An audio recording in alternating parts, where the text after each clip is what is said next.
wearing a completely different dress than the black one he'd left home in. This one was navy, the same navy dress he'd told me was at the dry cleaners.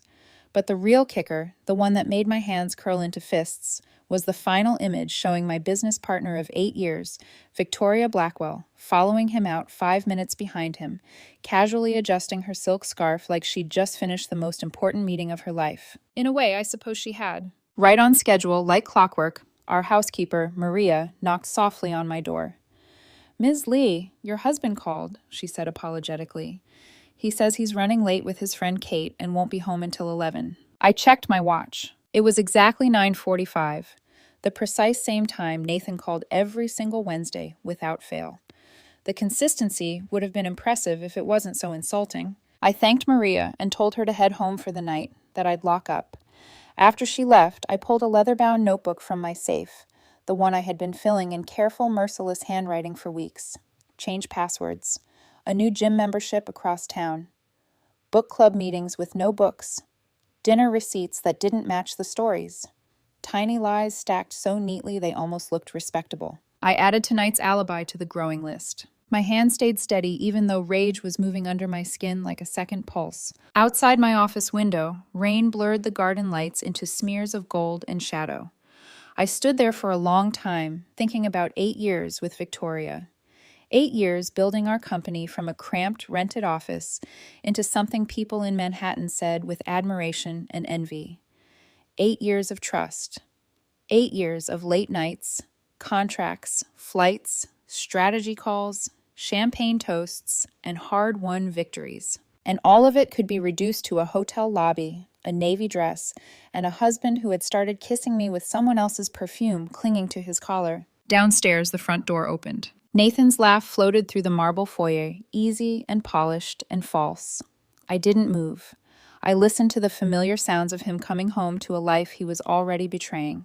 His bag landing softly, his shoes against the floor, his voice calling up the stairs, asking whether I was still working. I kept mine calm. "Just finishing some reports," I called back. When he stepped into my doorway a minute later, his hair still damp from the rain, his expression soft with practiced affection, I realized something cold and clarifying. My life was about to change, and neither of them had the slightest idea I was already planning the moment everything they built on lies would begin to collapse. My name is Joanna Lee. I'm 39 years old, and until 3 months ago, I would have told anyone who asked that I had built a life on discipline, judgment, and instinct. I was the woman people called. When a negotiation was stalling, when investors hesitated, when numbers stopped making sense, and everybody else in the room was too emotional to see the pattern. I liked facts. I liked timing. I liked knowing where pressure points were long before other people realized they even existed. That instinct had helped me build a company. It had made me wealthy, respected, useful. It had not apparently made me immune to loving the wrong man. Nathan Archer was 36 when I met him at a fundraising dinner for a children's literacy program 6 years earlier. He was seated 2 chairs away from me, charming a table full of donors with the kind of effortless warmth that made people feel chosen. He knew how to ask questions without seeming intrusive.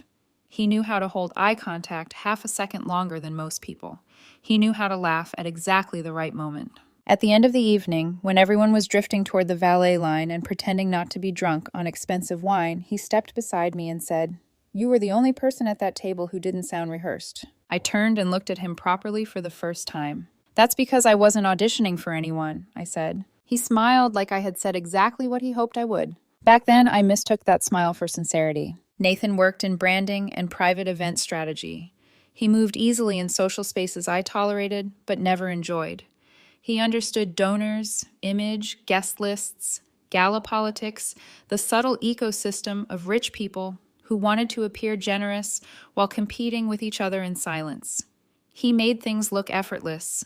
I made things work. At first, the contrast felt balanced. He used to tell me I made him feel safe. He said I was the first woman he had ever met who never needed to perform power because I already had it. He said I was steady, brilliant, impossible to impress, and that he liked the challenge of being around someone who could see through a room in 5 minutes. When he moved into my townhouse after we married, he filled it with music, flowers, and that polished energy that made every dinner party run smoother. People loved us together. They loved the story of us even more. The self-made CEO and the graceful husband who knew how to make hard edges look elegant. We fit beautifully in photographs. At charity galas, he stood beside me in tailored black and navy, one hand light at the small of my back, smiling for cameras, as if loyalty could be tailored to match a tuxedo. I used to think those moments meant something. Maybe they did. Maybe they meant he had already learned how to wear devotion the way other people wore formal clothing. There were small things, of course. Looking back, there always are. Nathan cared too much about appearances in ways I once dismissed as harmless. He noticed who had gained weight, whose marriage looked tense, who was slipping in social rank, whose invitation list had shrunk. He could remember a woman's dress from 6 months earlier and somehow forget the details of conversations we had the night before.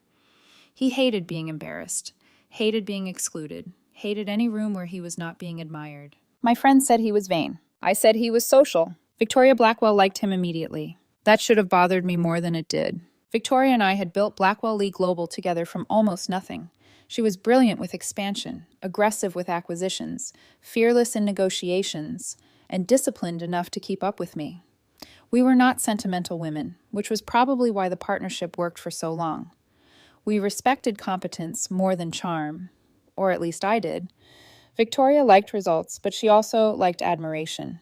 She liked walking into a room and feeling it shift around her. Nathan admired her openly, though always in acceptable ways. "She's intense," he told me once after a board dinner, loosening his tie in our kitchen while I kicked off my heels. "You can tell she enjoys winning." "She does," I said. He poured himself sparkling water and leaned against the marble island. "So do you. That's why the company exists." He laughed softly. "No, the company exists because you know when to stop smiling and start cutting." At the time, I almost kissed him for understanding me. Now I think he was studying me. My relationship with Victoria had always been straightforward. Hard, occasionally tense, but clean. We fought about numbers, policy, hiring, expansion, risk tolerance. We never fought about loyalty because I never imagined I would need to. Over 8 years, I had defended her more than once to nervous board members who found her too blunt, too ambitious, too willing to push past comfort. I trusted her judgment because she had earned it. That was the part that stayed under my skin even more than Nathan's betrayal. A husband could fail morally. A partner could still understand consequence. I had believed that about her. I had been wrong. Nathan's circle fit neatly into the decorative world he preferred. Kate Mercer was the closest thing he had to a constant friend, a sleek, sharp socialite with expensive taste and a habit of knowing everybody's secrets before they became public. She hosted lunches that were never really lunches and attended book club meetings where nobody seemed capable of naming a single author. Nathan started spending more time with her about 4 months before the lies became impossible to ignore. "Kate's introducing me to some donors," he told me one Wednesday while buttoning his cuff in our bedroom mirror. "For what?" I asked without looking up from my email. He smiled at my reflection. "Does there have to be a strategy behind everything?" "Yes," I said. He laughed, walked over, kissed my temple, and said, "That's what I love about you. You make chaos feel temporary." I remember that sentence because of how tender it sounded. I remember it because by then he had probably already started sleeping with Victoria. My mother used to say, betrayal rarely arrives with a dramatic entrance. It enters a room quietly, sits beside you, learns your habits, and waits until you have mistaken familiarity for safety. I didn't fully understand what she meant until I began noticing the repetition.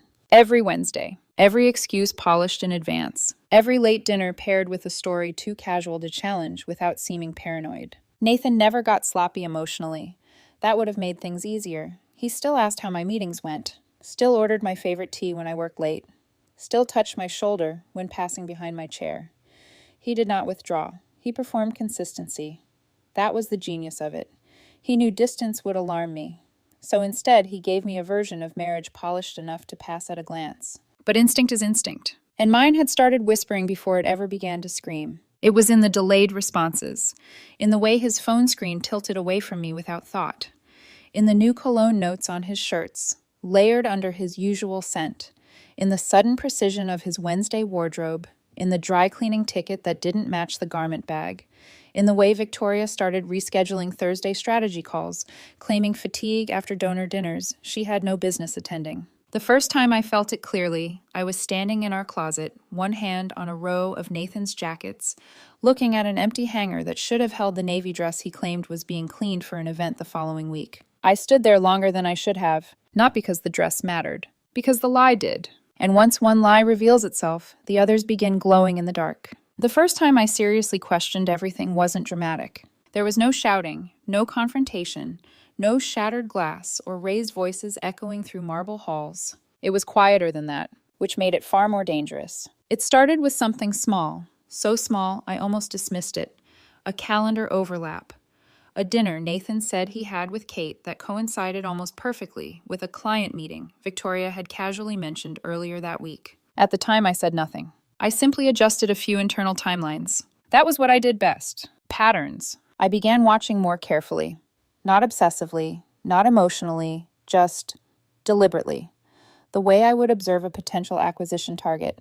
The way I would study numbers that didn't quite reconcile. Nathan's Wednesdays became predictable to the minute. Call at 9:45. Same tone, same wording, same soft apology layered over a flimsy excuse. And every single time he would return just before midnight, looking slightly too composed for someone who had supposedly been out drinking with friends. Victoria's behavior shifted in parallel. She began leaving the office earlier on Wednesdays. Subtle at first. A meeting here, a personal commitment there.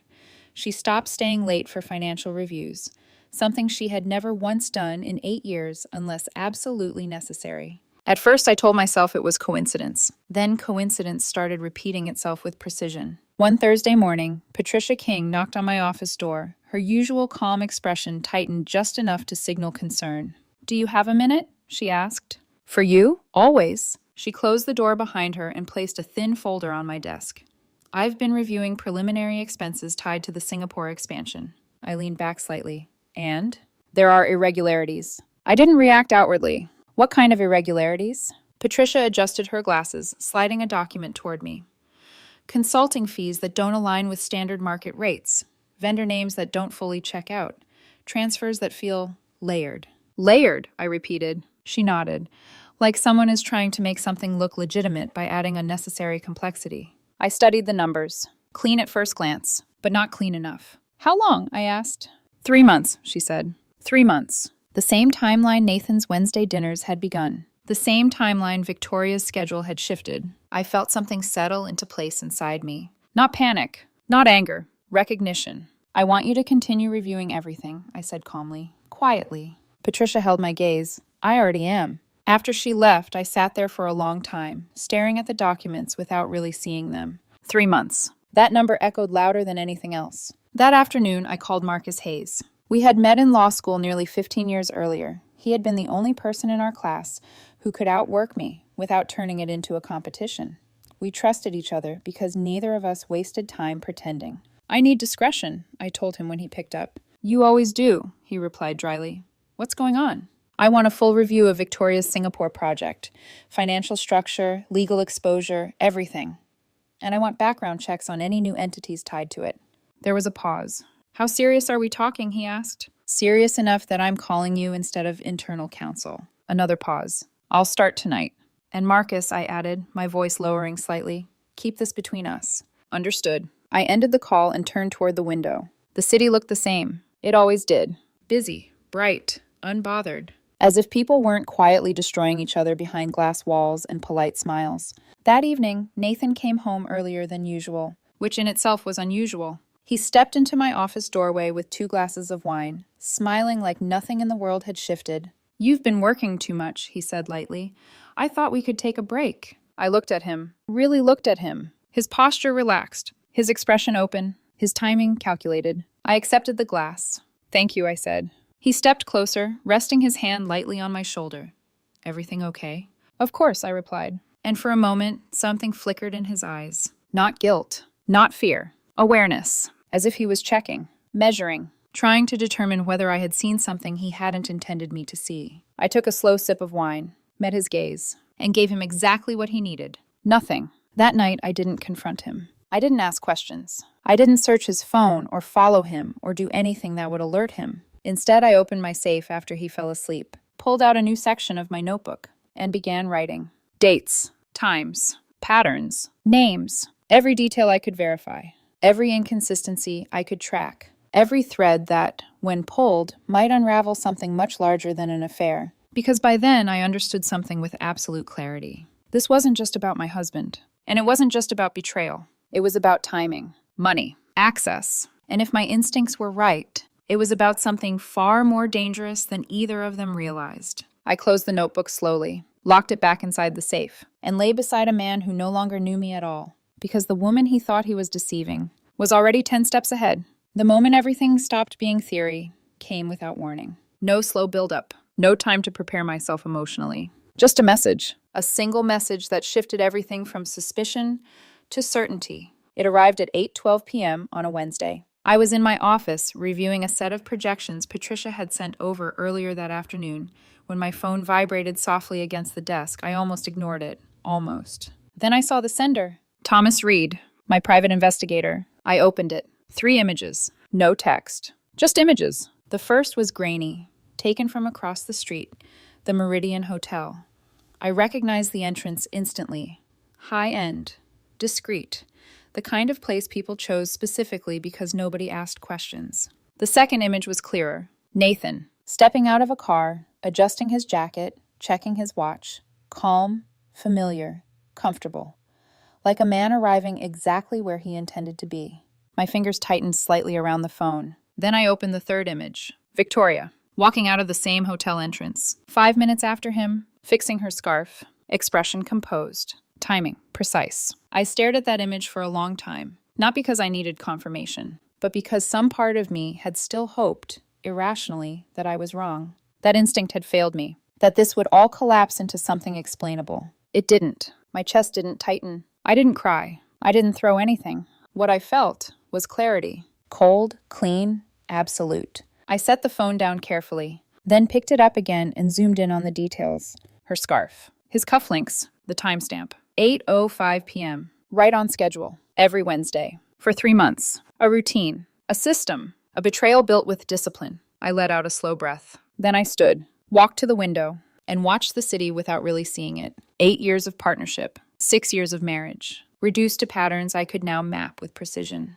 Behind me, my office door remained closed. The house was quiet. Still. Too still. And in that silence, something shifted inside me. Not heartbreak. Not devastation. Strategy. Because the moment you move from emotion to structure, everything becomes solvable. I turned back to my desk, picked up my phone, and typed a single reply. Continue surveillance, expand scope, financial tracking. I want everything. I hit send. Then I opened my laptop, pulled up the company's internal structure, departments, reporting lines, access levels, every connection, every dependency, every point where Victoria had influence, every system Nathan might have visibility into through her. Because if they were reckless enough to mix personal betrayal with professional access, then this wasn't just an affair. This was exposure. And exposure could be weaponized. Downstairs, the front door opened. Right on time. Nathan's voice echoed faintly through the foyer. Light, carefree, untouched. I didn't move immediately. I stayed seated, let my breathing steady, let my face return to neutral. Then I closed my laptop halfway, enough to look occupied, not enough to look distracted. He called up the stairs. Joanna, you still working? I leaned back slightly in my chair. Just finishing a few reports, I replied, my tone calm, controlled. Footsteps. Measured.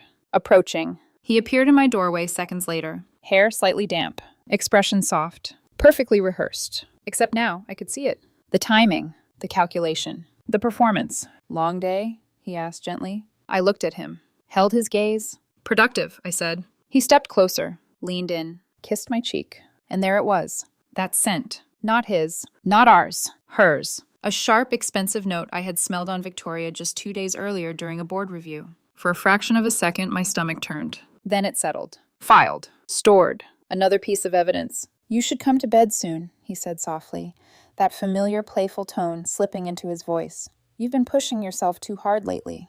I gave him a small, tired smile. I will. Just need to finish this. His phone buzzed faintly from his pocket. I watched his expression shift. Just slightly. A flicker. Gone in less than a second. But I saw it.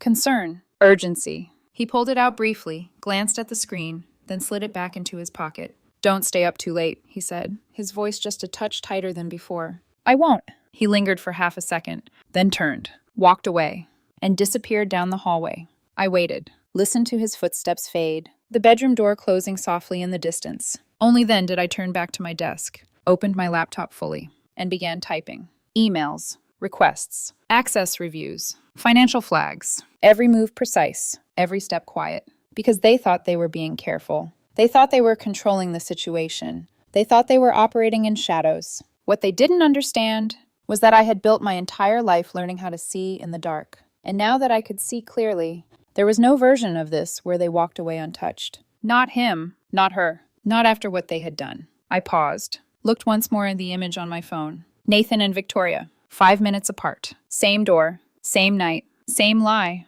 Then I locked the phone, set it down, and continued working. Because this was no longer about catching them. This was about deciding exactly when and how everything would fall apart. I didn't confront him that night, or the next, or the one after that. Shock would have been easier. Anger would have been simpler. A raised voice, a broken glass, a demand for answers. Those things would have given him something to react to, something to defend against. I gave him nothing, and that unsettled him more than any accusation ever could. The next morning, we had breakfast together like we always did. Same table, same quiet rhythm, coffee steaming between us, sunlight filtering through the glass, soft and indifferent. Nathan scrolled through his phone. I watched him over the rim of my cup. Busy day? He asked casually, not looking up. Board prep, I said, and a review with Patricia. He nodded. Victoria mentioned the Singapore project might be moving faster than expected. Of course she did. I set my cup down slowly. Did she? Yeah, he said lightly. She seems excited about it. I held his gaze for just a fraction longer than normal. She usually is. Another flicker. Subtle, but there. He smiled, but it didn't quite reach his eyes. I let the silence stretch, then stood smoothing the front of my blazer. I'll be late tonight, I said. Again? He asked, almost too quickly. I tilted my head slightly. Does that bother you? He leaned back in his chair, recovering. No, of course not. Just feels like I barely see you lately. I almost laughed, but I didn't. Work demands consistency, I said evenly. You understand that. His jaw tightened for half a second. I do. Good. I picked up my bag and walked out without another word. The office felt different that day. Not because anything had changed, but because I had. Every interaction became sharper, more defined. I noticed who avoided eye contact, who lingered too long near Victoria's office, who mentioned the Singapore project with just a little too much enthusiasm. By noon, I was sitting across from Patricia again. She had more documents ready, more numbers, more inconsistencies. This doesn't make sense, she said, pointing to a set of transactions. These payments are being routed through an external entity before coming back into the project budget. Layering, I said quietly. She looked at me. You've seen this before. Yes. In fraud cases. Yes. Silence settled between us. Heavy. Measured. Then she asked the question I had been waiting for. Do you think Victoria is involved? I didn't answer immediately. Instead, I leaned back slightly, chose my words carefully. I think, I said slowly, that we are looking at something that requires absolute discretion. Patricia studied me. You already know more than you're saying. I met her gaze. I know enough to understand that if we move too early, we lose control. Her expression didn't change. But I saw it. Understanding. Alignment. Then we don't move early, she said. Exactly. That afternoon, Marcus arrived at my office without announcing himself. He closed the door behind him and dropped a thick folder onto my desk. You weren't exaggerating, he said. I never do. He ran a hand through his hair. Victoria's Singapore structure is a disaster waiting to explode. Shell companies, inflated consulting fees, hidden ownership layers, it's all there. And legally? I asked. He exhaled. If this goes public, it's not just corporate misconduct, it's criminal. Good. I didn't say it out loud, but the words settled inside me with quiet precision. Keep digging, I said. I already am. He hesitated, then leaned forward slightly. There's something else. I waited. My girlfriend, Kate, he said.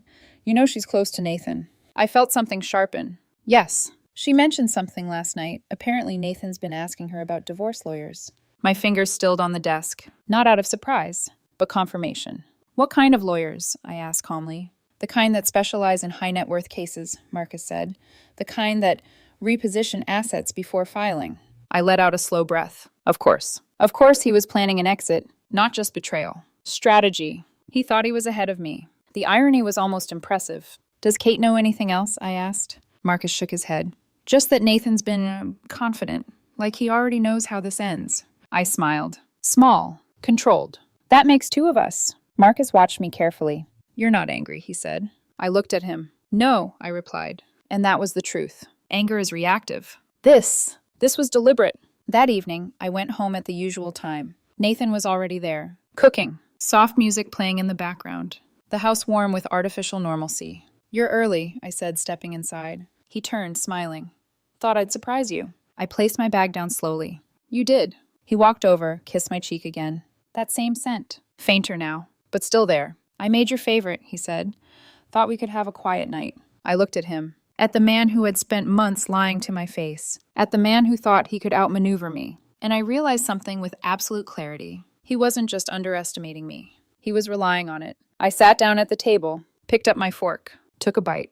It's good, I said. He smiled, relieved. And for a moment, I let him believe it. Let him believe everything was still intact. Let him believe I was still the woman he thought he knew. Because the truth was, that woman no longer existed. And the version of me sitting across from him now was already deciding exactly how much of his world would be left standing when this was over. By the end of that week, everything began to accelerate. Not publicly, not visibly, but beneath the surface, pressure was building. Patricia moved first, quietly, methodically. She flagged a series of financial inconsistencies in the internal system. Nothing dramatic, nothing that would trigger immediate alarm, but enough to require review, enough to justify restricted access. Enough to begin tightening control without drawing attention. Temporary audit protocols, she called them, during a brief meeting with senior finance staff. No one questioned her. They never did. Meanwhile, Marcus expanded his investigation. Every document he brought me added another layer, another confirmation, another piece of structure forming beneath what had once looked like isolated incidents. This isn't just mismanagement, he said one evening, spreading files across my desk. It's deliberate, coordinated. I know. She's been doing this for at least 2 years, he continued. The Singapore project is just where it became aggressive. And Nathan? I asked. Marcus hesitated. Indirectly involved, he said carefully. Not in the financial side, but connected. Through access, I said. Yes, that made sense. Nathan didn't understand numbers, but he understood proximity, influence, timing, and more importantly, distraction. I leaned back in my chair. They thought they were careful, I said quietly. Marcus let out a short breath. They weren't careful. They were arrogant. That word stayed with me. Arrogant. Because arrogance always creates patterns. And patterns can always be broken. That same night, things shifted at home. Nathan was on the phone when I walked in. He didn't hear me at first. I told you, give it a little more time, he said, his voice low, tense. She won't see it coming. I stopped in the hallway. Didn't move. Didn't breathe. A pause. Then, no, don't rush it. Timing matters. We do this clean. We walk away with everything. Everything. I felt something cold settle deeper inside me. Not pain. Not shock. Calculation. He turned slightly, and that's when he saw me. The shift in his expression was immediate. Controlled. But immediate. I'll call you back, he said quickly, ending the call. Silence. Thick. Heavy.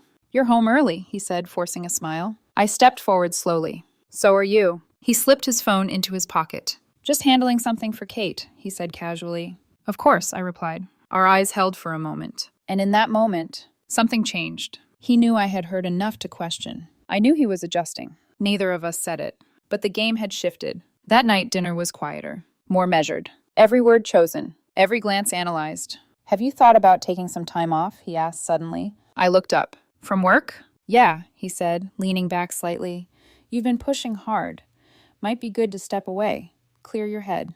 I almost smiled. Now seems like a strange time for that. Why? He asked. Because timing matters, I said softly. His hand stilled for half a second on the table. Then he nodded slowly. Right. We finished dinner in silence. Later, as he slept beside me, I stared at the ceiling in the dark. Every piece was now visible. The affair. The financial misconduct. The planned exit. They weren't just betraying me. They were planning to erase me. Take what we built. Leave me with the aftermath. And they thought I wouldn't see it coming. That was their final mistake. The next morning, I called Patricia before I even left the house. I want a full lock on discretionary accounts tied to the Singapore project, I said. She didn't ask why. Done. And Patricia, yes? Prepare everything. A pause. Then, I already am. By midday, Marcus was back in my office. They're moving faster, he said. There were attempts this morning to access restricted financial channels. Overseas transfers. I nodded. Of course there were. They're getting nervous. They should be. He studied me carefully. When do we move? I stood slowly, walked to the window, looked out over the city. For a moment, I said nothing. Then, not yet. Marcus frowned slightly. Joanna.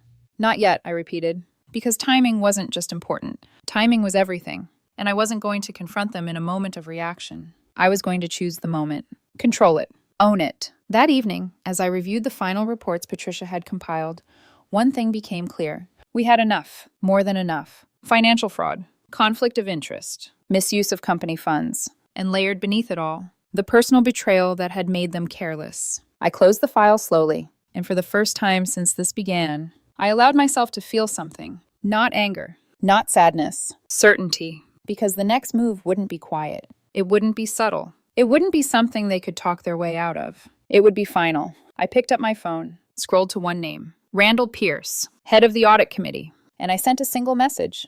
We need to schedule an emergency board meeting. 3 dots appeared, then disappeared, then appeared again. Finally.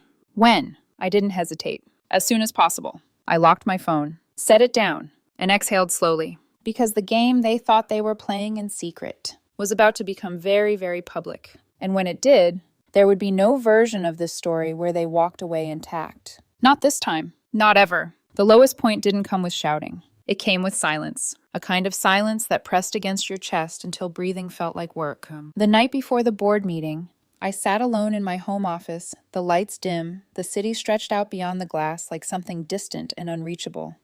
My laptop was open in front of me, files organized, evidence structured, every detail aligned with precision. Everything was ready, and yet I didn't move. For the first time since this began, I wasn't thinking about strategy. I was thinking about him, about Nathan, about the version of him I used to believe in. I closed my eyes for a moment, and memories came back in fragments. His voice in our kitchen, laughing over something small and stupid, the way he used to reach for my hand without looking. The quiet nights when neither of us spoke, but it felt enough. The early years when everything between us had seemed uncomplicated, honest, or maybe just untested. I let out a slow breath, because the hardest part wasn't that he had lied. It was that he had done it so well, that he had looked at me every day, sat across from me, touched me, spoken to me, and chosen deception with full awareness of what he was risking. That kind of betrayal isn't impulsive. It's deliberate. And that's what broke something inside me. Not loudly, not dramatically, just permanently. Downstairs, I heard the front door open. His footsteps, familiar, predictable. He was home. I didn't move, didn't call out, didn't prepare. I just sat there and listened. A few minutes later, he appeared in my doorway. "Joanna," he said softly, "you're still up?" I turned slowly, met his eyes. Couldn't sleep. He stepped inside, closing the door behind him. There was something different in his posture. Not guilt. Not quite. Something closer to tension, as if he knew something was coming. "You've been distant lately," he said carefully. I almost smiled. "Have I?" He nodded, watching me closely. "Yeah, it feels like you're somewhere else." I leaned back in my chair. Studied him. Maybe I am. Silence stretched between us. He shifted slightly. "You want to tell me what's going on?" There it was. The question. The opening. I could have told him I knew. Could have pulled out the photos. Could have watched his expression crack in real time. But I didn't. Not yet. Because this wasn't just about him. And it wasn't just about us. So instead, I said the only thing that made sense in that moment. "Do you ever think about consequences?" I asked quietly. He blinked, caught off guard. "What?" "Consequences," I repeated. "For the things we choose. The things we don't think anyone else will notice." His jaw tightened slightly. "I don't know what you mean." "Of course you don't." I held his gaze, long enough for the weight of the question to settle. Then I looked away. "Forget it," I said softly. "Just work." He didn't move immediately. I could feel his eyes on me, searching, trying to read something that wasn't there anymore. "Joanna," he started, but then he stopped, because he didn't know what to say. And that was the moment I realized something important. He wasn't just losing control of the situation. He was losing control of me, and that terrified him. "Get some rest," I said, my voice calm again. "You've got a long day tomorrow." He hesitated, then nodded. "Yeah, you too." He turned, walked out, and this time, his footsteps didn't sound as steady. I waited until I heard the bedroom door close. Then I stood, walked to the safe, opened it, and pulled out the notebook, flipped through pages filled with dates, times, patterns, evidence. Every lie documented, every move tracked, every step leading to tomorrow. I ran my fingers lightly over the pages, and for a moment, just a moment, I allowed myself to feel it. The weight of everything that had been lost. The version of my life that no longer existed. The version of myself that would never come back. Then I closed the notebook, locked it away, and straightened.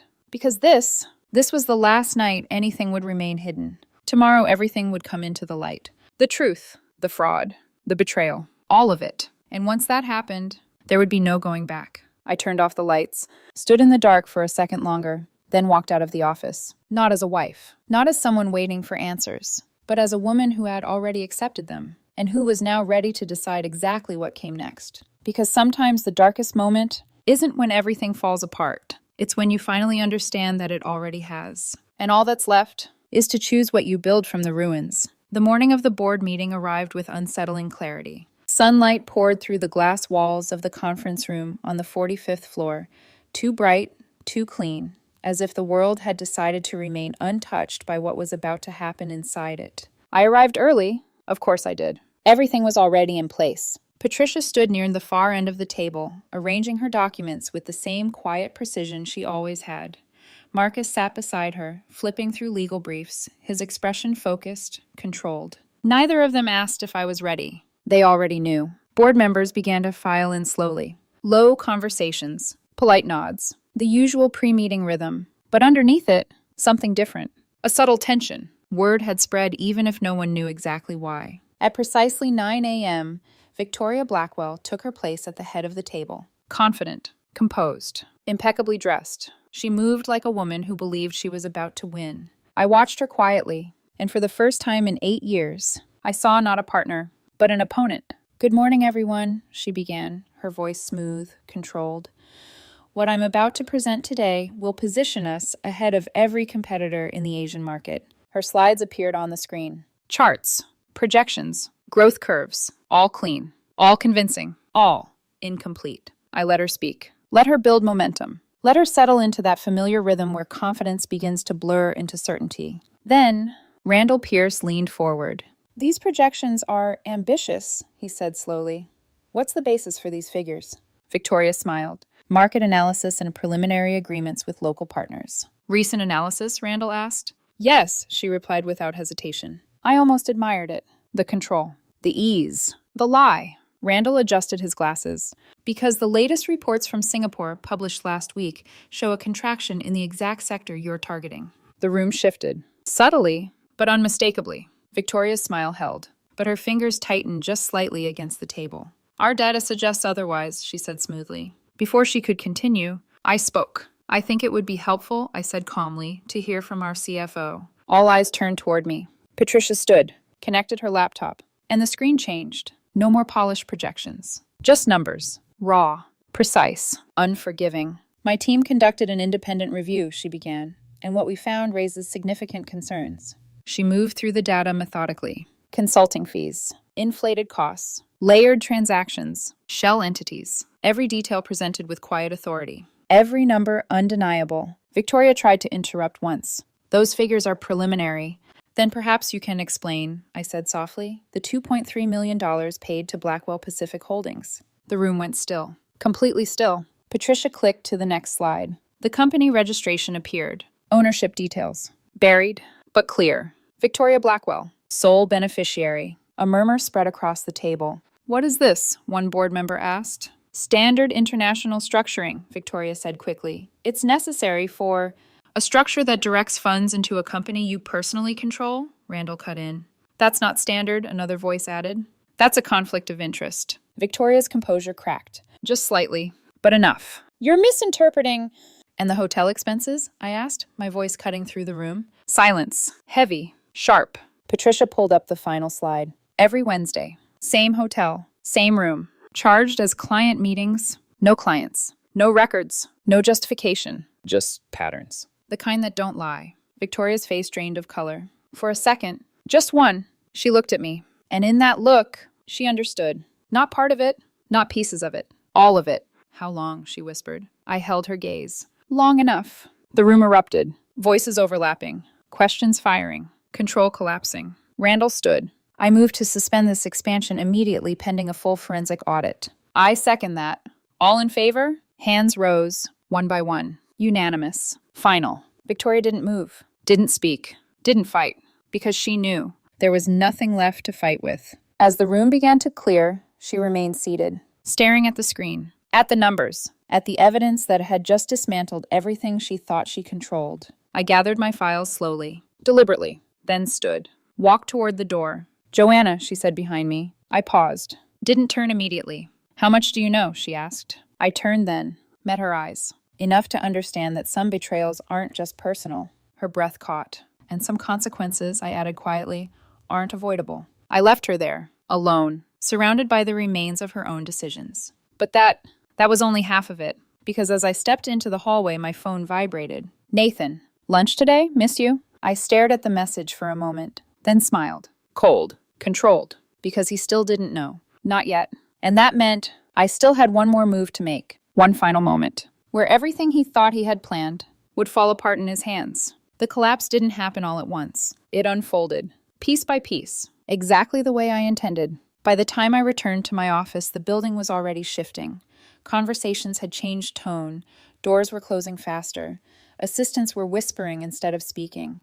The kind of quiet panic that spreads when power begins to move. Patricia was waiting for me. It's done, she said simply. Accounts are frozen. Access restricted. Audit team is already in place. I nodded. Good. Marcus stepped in moments later, closing the door behind him. Victoria's trying to reach legal, he said.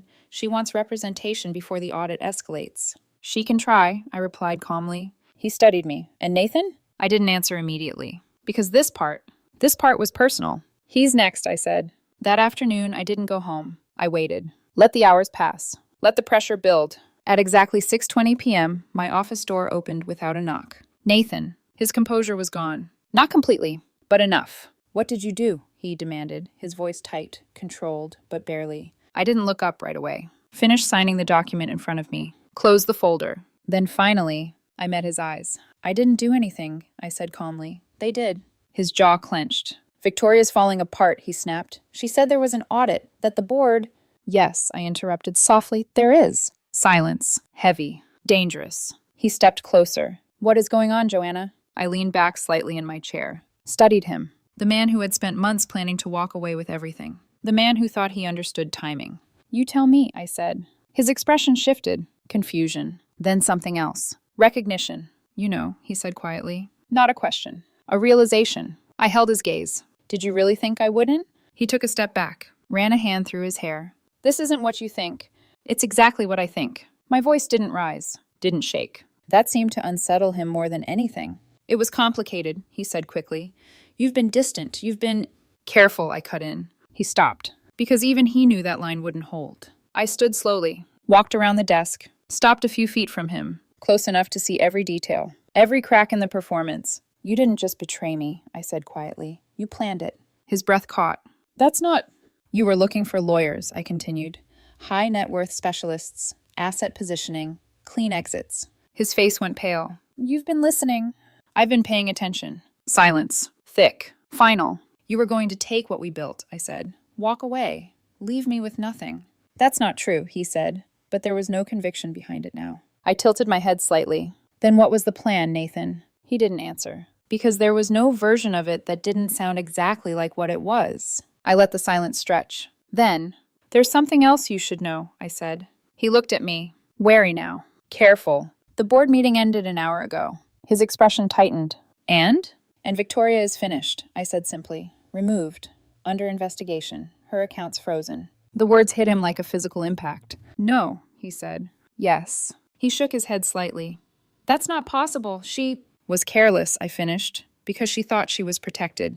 Another step back. His world shifting. Cracking. What does that have to do with me? He asked, but his voice was already weakening. I held his gaze. Everything steady. Everything controlled. Everything. He froze. Completely. Because now he understood.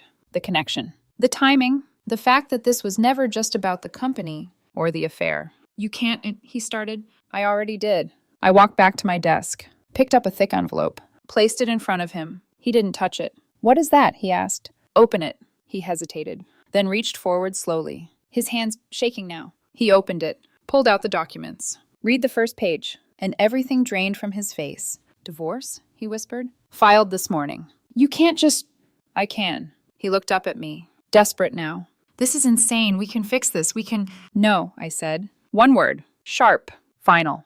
We can't. Silence. The kind that leaves no space for negotiation. You already made your choices, I continued quietly. I'm just making sure they have consequences. His phone buzzed. He ignored it. Then it buzzed again. And again. Finally, he glanced down. Victoria. Message after message. Urgent. Panicked. His grip tightened around the phone. This will destroy her, he said under his breath. I met his eyes. That was the point. He stared at me, like he didn't recognize me anymore. Maybe he didn't. Joanna, he said, softer now, please. For a moment, just a moment, I saw the man I had once loved. Then it disappeared, replaced by someone I no longer knew, or cared to. You should go home, I said calmly. Pack what matters. He didn't move. You're serious, he said.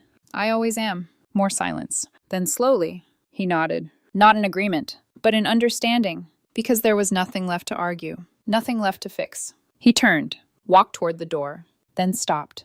Was any of it real? He asked without looking back. I didn't hesitate. Yes. He closed his eyes briefly, then walked out. And just like that, it was over. But outside that office, the consequences were only beginning. Because while Nathan still had the option to walk away, Victoria didn't. And by the next morning, neither of them would have anything left to stand on. The morning after felt merciless. Not because anything unexpected happened, but because everything unfolded exactly as planned. From the floor-to-ceiling windows of my office, I watched the city move like it always did. Unaware, indifferent, relentless. People rushed through streets. Taxis cut through traffic. Deals were made. Lives continued. And somewhere inside that same city, two people were watching their lives collapse in real time. Patricia stepped in just after 9, holding 2 glasses and a chilled bottle of champagne. I thought this might be appropriate, she said, her tone calm but with the faintest edge of satisfaction. I glanced at the bottle. Is it over? I asked. She handed me a glass. The SEC has officially opened a criminal case, she said. Multiple counts. Financial fraud, embezzlement, misuse of corporate funds. I took the glass, held it for a moment. And Victoria? Lawyers are scrambling, Patricia replied. But with the documentation we provided, it's not looking good. I nodded once. No triumph. No celebration. Just confirmation. And Nathan? She asked carefully. I set the glass down untouched. Gone, I said. She didn't press further. She didn't need to. Because some endings don't require explanation. 2 months passed like a controlled burn. The company restructured. New leadership solidified. Every trace of Victoria's influence was erased, her name removed, her access revoked, her legacy reduced to a case study in what happens when ambition crosses into arrogance. The Singapore division, once the center of manipulation, became our strongest performing branch after we rebuilt it properly. Clean, transparent, profitable, exactly the way it should have been. Marcus stepped into my office one afternoon, a file in hand. It's done, he said. I looked up. Completely? He nodded. Victoria accepted a deal. Reduced sentence in exchange for full cooperation. She's lost everything else. I absorbed that quietly. And Nathan? Marcus hesitated. He tried to fight the divorce at first, he said, but the prenup and the evidence. I gave a small, humorless smile. Was very specific. Yes, Marcus agreed. He walked away with exactly what he brought into the marriage. Nothing. Silence settled between us. Do you regret it? He asked. The question lingered in the air longer than it should have. I turned slightly toward the window, looked out over the city, and thought about everything that had happened. The lies, the patterns, the moment I realized I was being erased from my own life, and the moment I decided that wouldn't happen. No, I said finally, because regret belongs to people who hesitate, and I hadn't. 5 years later, the skyline had changed. New towers, new names, new power structures, and at the center of it, the company, stronger, bigger, untouchable. My office occupied the top floor now, not because I needed the view, but because I had earned it. Marcus knocked once before entering, now our chief legal officer, his presence as steady as ever. Thought you'd want to see this, he said, placing a newspaper on my desk. I glanced down. A headline. Victoria Blackwell denied early release. I read it once, then set it aside. Anything else? I asked. He hesitated. News about Nathan. That caught my attention. He's in Connecticut, Marcus said, working under a small consulting firm. Quiet. No real influence. I nodded slowly. Not surprised. People like him didn't rebuild. They adjusted. Does he still talk about the company? Marcus asked. I gave a faint smile. People like Nathan don't let go of things they think they deserved. Marcus nodded. Fair. After he left, I stood by the window again. The same city. The same movement. But everything else? Different. My phone buzzed once. An unknown number. I didn't answer. I didn't need to, because the past only has power if you let it speak. And I had learned something far more valuable than revenge. I had learned control. Not over people. Not over outcomes. But over myself. Over what I allowed. Over what I tolerated. Over what I walked away from. I lost a husband. I lost a partner. But what I gained was clarity, strength, and the understanding that betrayal doesn't destroy you. It reveals you, reveals what you're willing to accept, reveals what you're capable of when everything falls apart. I picked up my glass of champagne, took a slow sip, and allowed myself a small, quiet acknowledgement. Not of victory, but of survival. Because in the end, the most dangerous thing about betrayal isn't the pain it causes. It's the version of you that rises from it. And that version